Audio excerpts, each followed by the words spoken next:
This is Michelle and Ryan, and welcome to the Celebrate Marriage Cast, where we hope to restore and reclaim godly marriages through honest and real conversations. Welcome to episode 6. We're Ryan and Michelle, and it's great to be with you here today with a special guest talking about something that really I feel like has been missing in marriage. And it's the idea of fun, of laughter, of joy. And that's what we're going to share with you here today. We have a special guest here today, Ted Cunningham. He is the founding pastor of Woodland Hills Family Church in Branson, Missouri. And he and his wife, Amy, have been married for 27 years. So they have a lot to share on marriage. We're so excited. They also have 2 children, Corinne and Carson. He's the author of multiple books, including Fun Loving You, Trophy Child, and Young and in Love.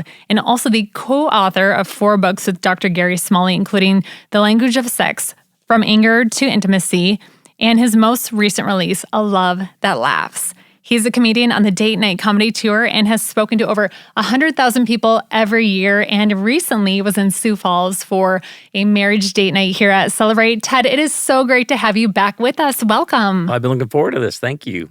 Yeah, thank you so much for taking time to be on our show today. This is really exciting. You're actually our first guest, and I feel like we're kicking it off with a bang. Yeah. All right. So this is great. Awesome. Well, Ted, part of, for me, I think for a lot of us in the Midwest here, we grew up in pretty conservative churches.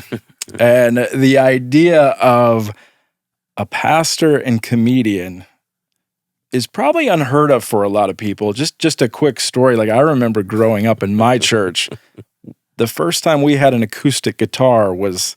It's a big deal. Big deal, pretty risky. So Yeah. how did this come about? Well, first of all, when you say Midwest, I grew up in Chicago. That felt Midwest. Okay. Now you guys are North Midwest. Now I'm in Branson, Missouri, and we still consider ourselves Midwest in Branson, Missouri. So when you look at a map, it goes all the way up to North Dakota. Did you know that? No. That the North It's a big Dakotans Midwest. think they're Midwest. So that's why I think I relate so well when I am with y'all up here in Sioux Falls, because it feels like coming home in a lot of ways. So when you talk about church, I get it. Yeah. I see it a lot with pastors who'll tell a joke or maybe a humorous story and a message, and about halfway through it, they're trying to back out of it because it just doesn't feel comfortable. Sure. Or the pastor that gets up after a date night comedy event and explains to the church why what we just did was okay. God is not mad at us for laughing and finding the humor or the lighter side of life. And that's, you said it's missing in marriage. It's missing in the church, and it's missing in marriage ministry. And that's why part of my passion is, a lot of great marriage content out there. And it's not... I don't feel I stumbled into bringing more humor, laughter, fun into marriage. But when I started to hear from couples, like after an event, I haven't laughed this hard in a long time. My face hurts, my side hurts. And I'm like, what are you doing then? Like in your home and, Right. and in life. And I know the grind of life gets to us all. And my desire every day is to get Amy to laugh. It's a mission in life for me. She has what I call a silent patriotic laugh. When she finds something funny, she places her hand over her heart, she leans forward, and nothing comes out. And I go for it every day. I don't get it every day, but I still make the attempt. Right. That's a great goal. That's great. I love that. Well, Ted, as a comedian, we're guessing a lot of your material comes from real life, and we've read the book, A Love That Laughs. It was chock full of examples of it. We loved reading that. But can you just give our listeners a little bit of insight in that? Like, what real life material does your content come from? Yeah, so my mentor, Dr. Gary Smalley, went to be with the Lord about 8 years ago, but his passion in life was helping couples take the difficult, the frustrating parts of life and marriage, and finding a way to have fun with it. When he read James 1, consider it pure joy, count it all joy, when he took that literally, meaning whatever circumstance, season, stage of life you find yourself in, it is your responsibility to find joy. And so he would always challenge Amy and I to take, something that happened in the last week, like what really bugged you the last week in Amy, or Amy, what really bugged you, something Ted said or did. And then he called it treasure hunting. He'd like, let's figure out a way to have fun with it. And that's where all those examples in A Love That Laughs and in all my books come from. It's taking what we've now coined no big deal NBD is Sure. what we say Sure. often in our marriage. It's the little things that we let wear on us, and we need to learn to walk on the lighter side of those rather than taking everything so seriously. Yeah. That's so good. Would you say that you and Amy are wired very differently? 100%, yeah. Yeah. Yeah, I'm the extrovert. She's the introvert. I get energy being around people. She gets to church and is ready to find a corner to go hide in because it's just, because people can take it out of her. And so, or like if we're having a dinner at our house and having people over, all day is conserving the energy for that dinner. So Sure. we're different on every level. I tell people we both grew up in the Midwest. She was born in Minnesota but grew up in Nebraska. I grew up in Northern Illinois.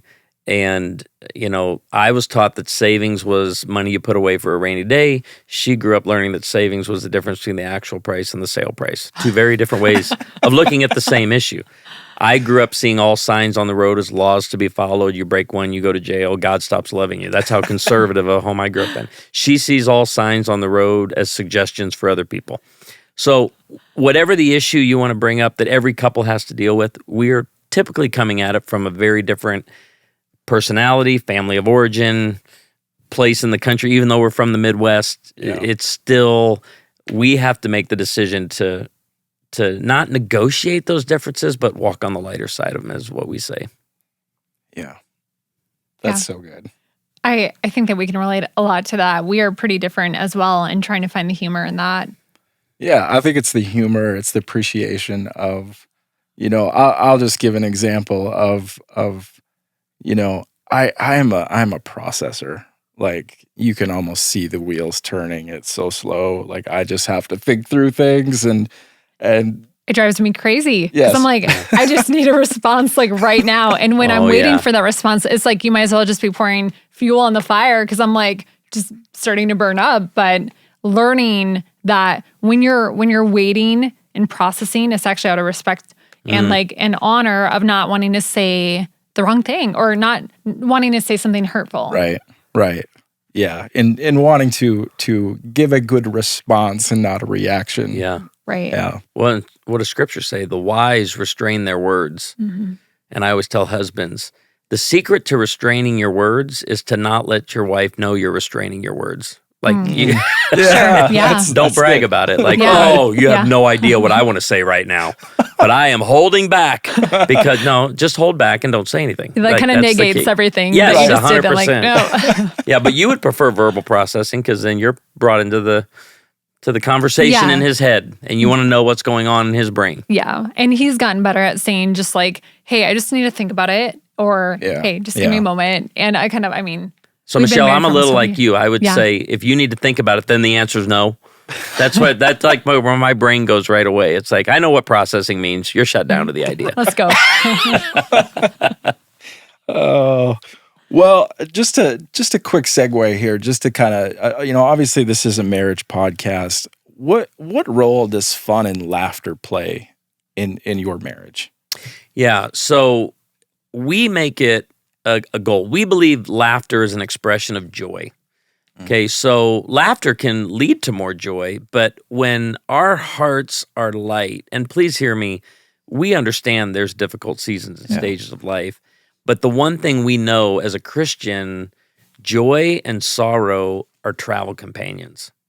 It's like we want to be in one season or the other, but I deal with so much heavy stuff in ministry and working with people and with couples, and when the Bible says to mourn with those who mourn and rejoice with those who rejoice, I think what we often forget is I'm doing that every day with people. As I mean, you take just an average Sunday at church, I'll meet a couple who's celebrating the news that they're pregnant and they're having their first child. So I'm rejoicing with them. Yeah.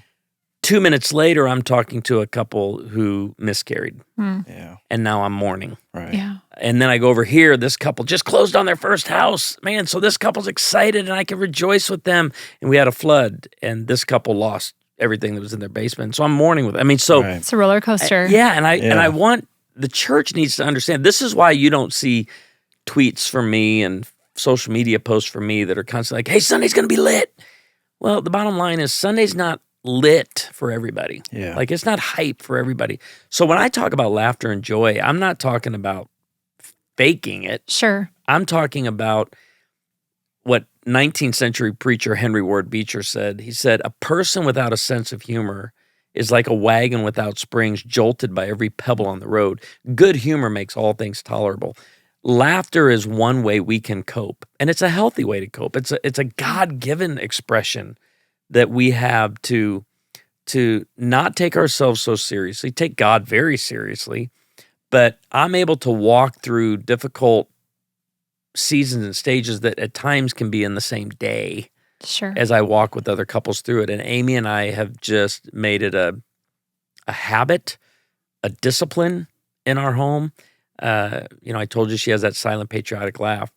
I've shared for years that I go after it every day. I don't get it every day. But Amy sitting right here would tell you, I get it out of her 5 to 6 times a week. Yeah. Like 5 to 6 days a week. We take walks every night. I kid people. She really wants me to live a long time. And that's why she walks me and the dogs before sunset every night. She's very passionate about walking. And so we walk the dogs. And it's usually on those walks that I can impersonate a church member. I'm glad those walks aren't taped because I have a lot of rich content that I get from people during the day. But I can get her stopping on the walk, leaning over. And if I can get my wife to put her hands on her knees and just shake her head and be like, can I? And out of breath from laughing, then I'm like, we're on to something. That's a win. What is your laugh style, Ted? I have it's a pretty annoying machine gun. When I really get to go, can you demonstrate it, or can we do something? That's it right there. Yeah, you see what I mean? It's not a. But Rapid look fire. at look That's at so great. You have the tilt of the head. You have more of a physical. Just the head goes back. I've noticed if I'm going to be real general here, men let it all out. Sure. Men, we don't care what we look like, and we're looking for our buddies to see if they're getting it too.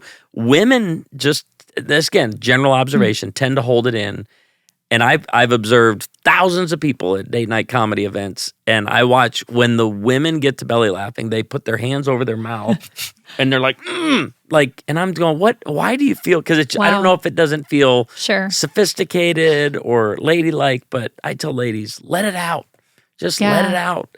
And enjoy it. So,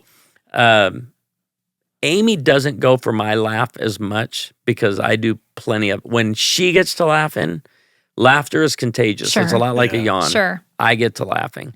So once I can get it going, I'm laughing, just enjoying watching her laugh. And all of this for me comes from Ecclesiastes 9:9, which I think is the missing marriage theology in the church. Enjoy life with your wife, whom you love, all the days of this meaningless life that God has given you under the sun, all your meaningless days. For this is your lot in life and in your toilsome labor under the sun. The word toilsome there means grueling. Sure. And I think we've all experienced this in the church. We have turned marriage into that toilsome labor, into that grueling work under the sun. And I just don't read in Scripture, I can't find it, where God gave me my spouse to be the toilsome labor. What I read in Scripture is God gave me my spouse to be a companion through the grind of life. Yeah. And so I tell couples all the time, if you want to experience high levels of marital satisfaction, keep this in mind. Jesus is your source. Satan is your enemy. Your spouse is your companion. That's good. And to experience high levels of marital satisfaction and to find the joy and to find the laughter, never treat your spouse like the source or the enemy. Your spouse is the companion. And I think the couple that doesn't have laughter, it's they've plugged into their spouse as the source, looking for something from their spouse can never fulfill for them. Sure. Or their spouse is the enemy. Yeah. And I remind couples all the time, your marriage has an enemy, no doubt. It's just not your spouse. Yeah.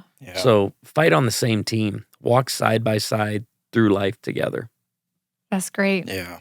We talked a couple of weeks ago about just that marriage should be an adventure, that every man wants to be, it was based off of John Eldridge's book about, a battle to conquer, an adventure to have, a beauty to rescue, and not just seeing it as like something to endure, but having an adventure with each other. And I love the reminder to laughter. And I think I realize that Ryan, you laugh a lot and you're always telling dad jokes. And I don't know if those I are feel the best. you have started them more recently. Yes. I don't know. Yes. But Yeah.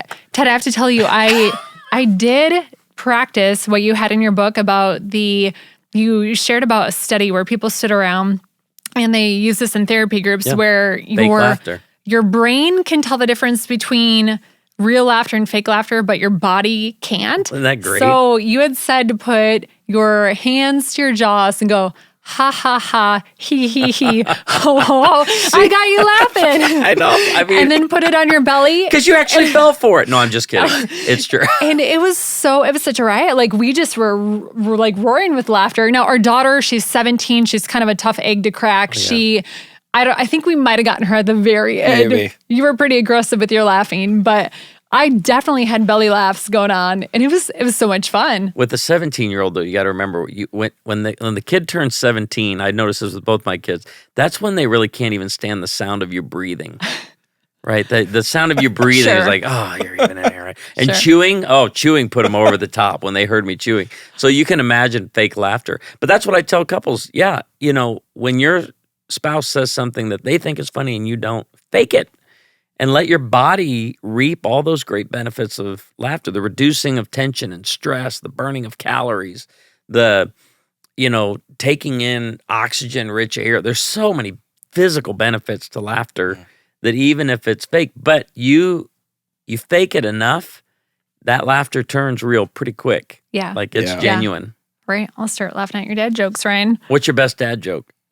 Oh, so part of the thing that I've found that it's so much timing. Everything's timing. Is the thing. And so I've realized a little bit that whenever I tell face to face, they know it's coming. They're like, you're going to tell a joke. That's awesome. Yeah. But see, I've learned this, that if I send it in a text message as just part of random conversation, I feel like it draws quite a reaction. Yeah, you hook us. We're like, what? Yeah. So here's one. I love it. Oh man, I love it. get ready. It's super. I'm smiling. This is super dumb. But the fact is that it really got you. I sent this message to we have a family thread, and I said, just spent $300 on a belt.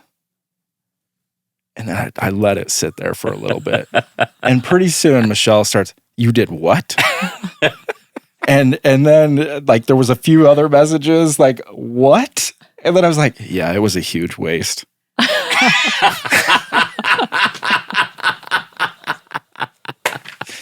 Yeah, so there you go. That's everybody in the room's at least smiling. Yeah. Patrick, that was funny. I want to see how we got a chuckle. So I went from a smile to a chuckle. Our audio team is smiling. Yes. We did good. Yep. Yeah, You got a laugh out of Ted too. Awesome. Now that laugh would be what? Is that that's not like a cackle. What is that? A belly? Was that a belly laugh? No, you didn't get my belly laugh. My belly laugh is like that real annoying machine. Okay. Gun. That was my chuckle or cackle. Okay. Pretty close. Yeah. Okay. All right. Yeah, All that was right. really great.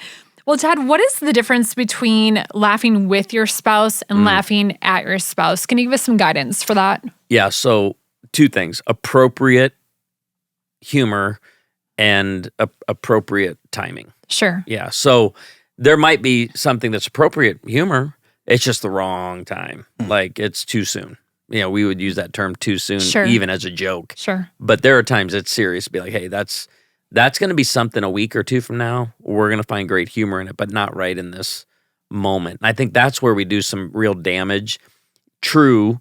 And the whole premise of The Love That Laughs, the book, is couples who use laughter to manage stress and work through difficult conversations not only report higher levels of marital satisfaction, but they stay together longer. But if you're going to use humor to work through difficult conversations, timing is critical. Like it is so important that you don't let an event happen. And if you think about it, all comedy is based off of tragedy. Sure. I mean, if you think about some of your greatest comedians, some of my favorites live some of the most tragic lives. Like I have a friend right now who just went through a very, very difficult season. And his comedy that's coming out of that, but it's not ready for the stage. Does that make sense? Sure. But he's writing and he knows God has a story in that and he's able to turn that mourning to dancing. Sure. And he's able to walk through that sorrow knowing he'll discover joy. He'll find joy, but it's a terrible time Sure. to share that. And I think that's where, so to me, when a couple says on their online dating profile, I'm looking for someone with a sense of humor, they're not saying they want someone who can tell jokes. Sure. They're wanting someone who can laugh at themselves and invite you in. That is the best humor, and that's the best way to find your shared sense of humor as a couple. I don't want to laugh at your expense. Sure. I want to use appropriate laughter at my expense and invite you into that. Sure. And then if you do that for me, if Amy does that for me, I don't come in with cutting, biting, sharp, sarcastic, which sarcasm actually means the tearing of the flesh. I don't come at it with that level of belittling humor. So you have to know where the line is. Even if your spouse invites you in with something, you're not going to believe what I just said, or you're not going to believe what I just did, and you get to laugh with it. That's where I think you really have to be careful that you don't take it too far. Sure. So I think there's a lot of couples that have a great shared sense of humor, but sometimes they forget about the timing and they walk away going, I took that too far. Sure. I should have drawn a line. So know where your spouse's line is and know when they're done and go as far as they want you to go with it. So would you say it's maybe, because in your book you shared about when Amy spent like all afternoon making a salad and then she had these really cool like it's very important that you make sure people know it was a Brussels sprout salad. Sprout salad. It's not no Caesar, no mixed That's right. greens. It wasn't like a big mix. She had like worked really hard on it. Yes, it was Brussels sprout salad. That alone should get a laugh.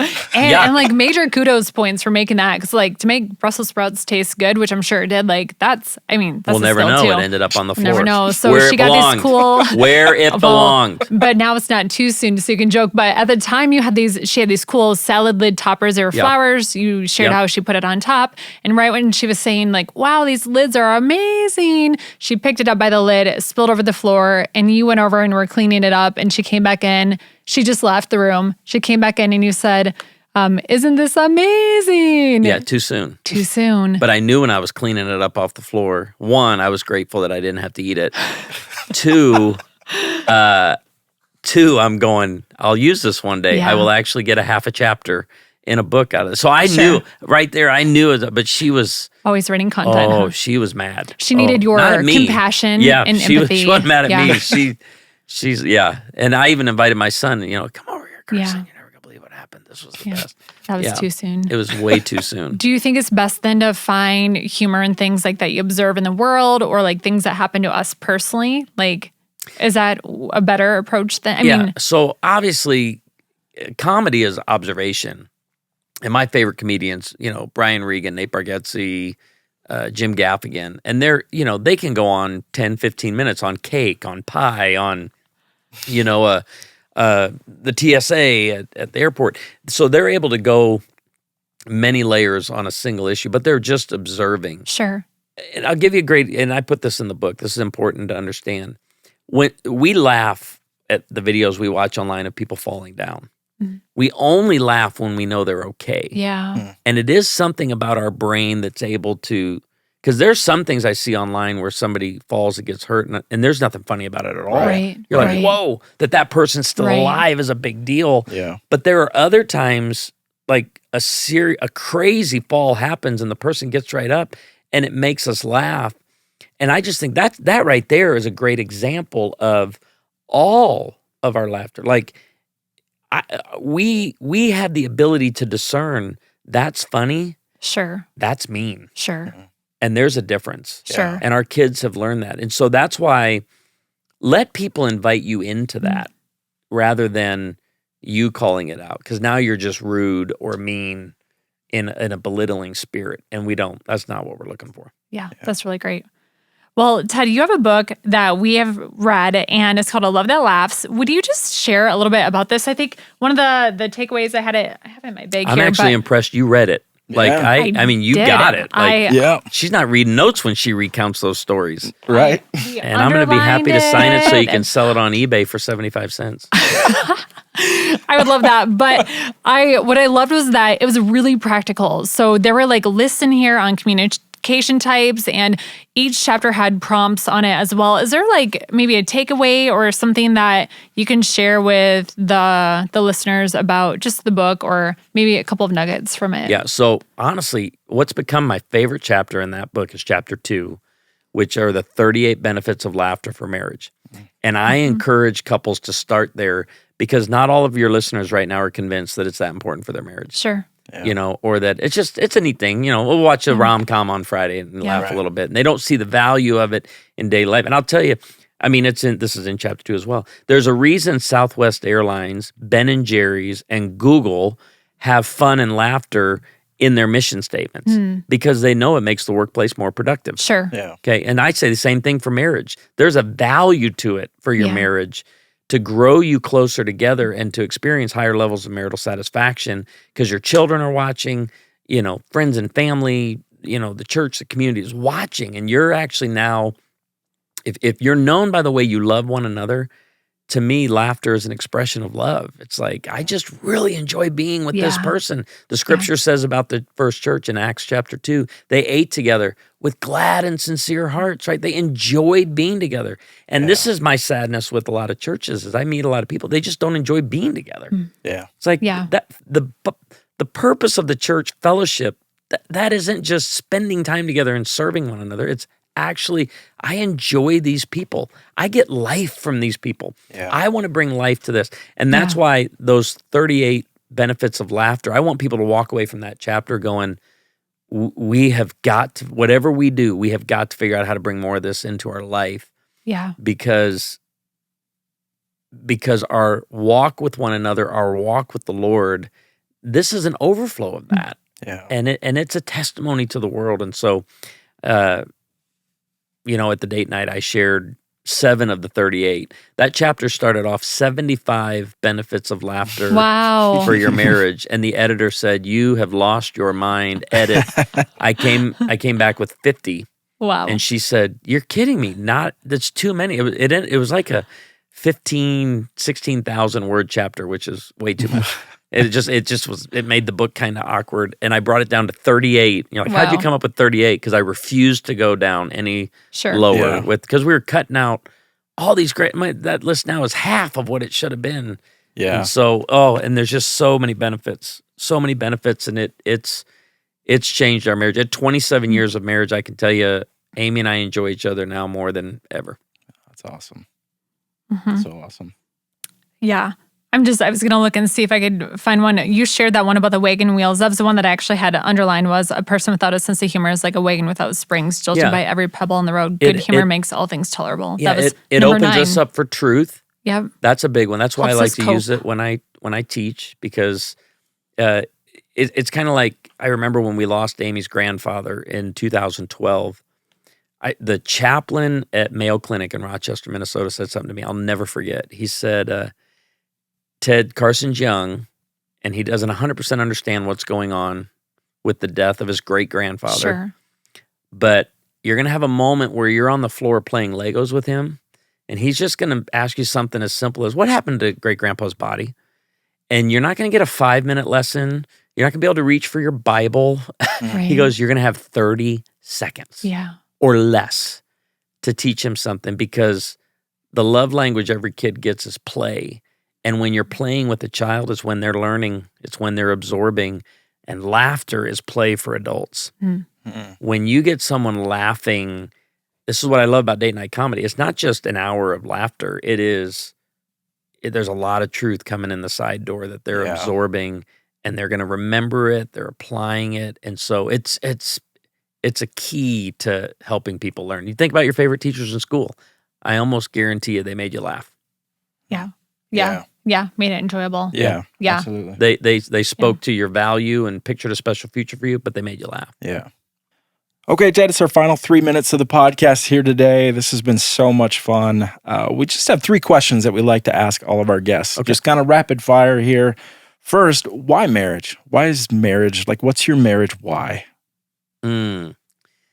Yeah, so I have a mentor who God gave me years ago, 22 years ago, and he started pouring into me as a pastor, as a leader, as a communicator, as a writer, but all of it was for marriage. And so to this day, my wife says, I'm grateful God didn't give you a leadership mentor. I'm grateful God didn't give you a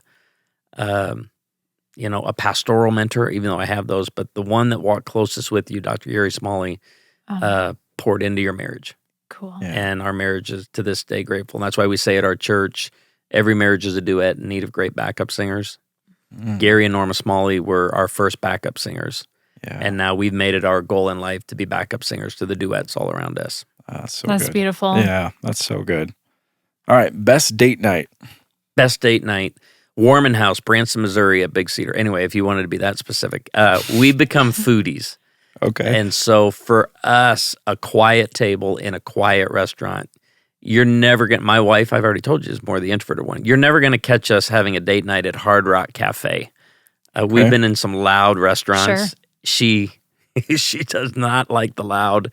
And it is, as much as we deal with, we like to go, and a great date night is decompressing, communicating. It's a signal to family and friends. Our marriage is important. Yeah. And this is us right now. That's great. And we do it in a as quiet of a booth or a table in a quiet restaurant as we can find. Awesome. That's cool. Awesome. All right, last question. After 27 years of marriage, what's bringing you joy right now? The empty nest. Okay. We're navigating that. We're still a little numb because it's only been about a month and a half Oh, that's fresh. since we sent our last child off to college. So we miss him. So we're dealing with that. But we already said, right, joy and sorrow are travel companions. Yeah. So we have great joy for him and him taking on the world and listening to him process life and making decisions for his future as an adult. At the same time, dealing with sorrow, just sadness over him being gone. Yeah. Yeah. Yeah. So, Yeah. but we're finding joy in it because here's what we say: marital satisfaction, is a choice, not an outcome. It's something you choose, not something you wait for. You'll never discover it. You'll never stumble into it. Right. You have to go after it every day. So, in this new season and stage of life, we're figuring out what it looks like because it feels like date night every night, but we can't go to a nice restaurant every night. So we got to figure out what it looks like. But maybe you could have a Brussels sprout salad.